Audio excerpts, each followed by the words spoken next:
Good morning, it's your girl, Liana, senior artist from Sephora Marina Del Rey. Today I'll be showing you guys how I prep my skin for the perfect makeup application. So let's jump in.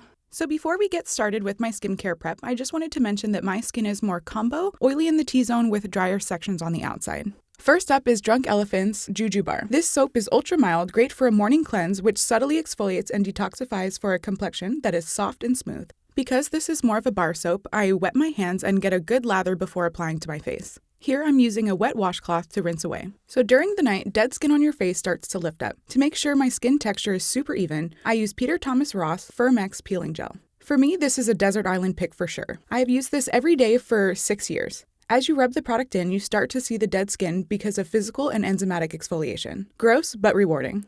I start in the areas that I'm more dry, working my way out. Once I have the whole face exfoliated, I use a wet washcloth to just slough away.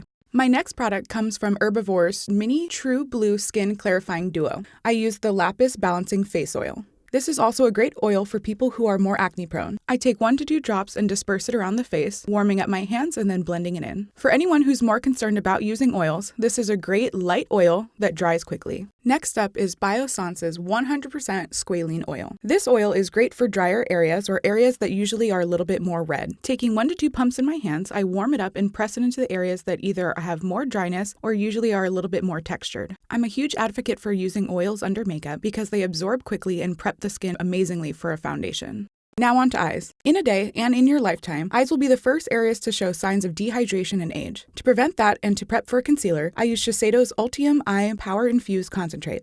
This silky gel absorbs instantly to smooth, hydrate, and visibly brighten the skin around the eyes for a full 24 hours. Taking 1 to 2 pumps, I massage underneath the eye, working out. Don't forget to do the skin around your temple because that's the skin that actually holds the elasticity for your under eye. This is Fresh's Coconut Hydrating Lip Balm. It locks in moisture for 24 hours without having a sticky feeling.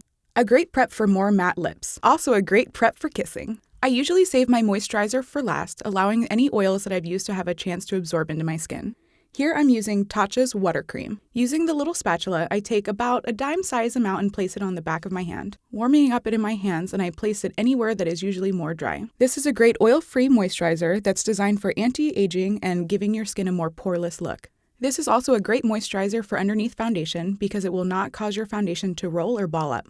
So now that I've completed my routine for prepping for makeup, I've also applied a little bit of a CC cream. Afterwards, you want to make sure that you use an SPF, and here I'll be using the Supergoop SPF 50 Setting Mist. All you do is you give it a little shake and spritz, and you're all done. Make sure to like, comment, and subscribe for more videos just like this.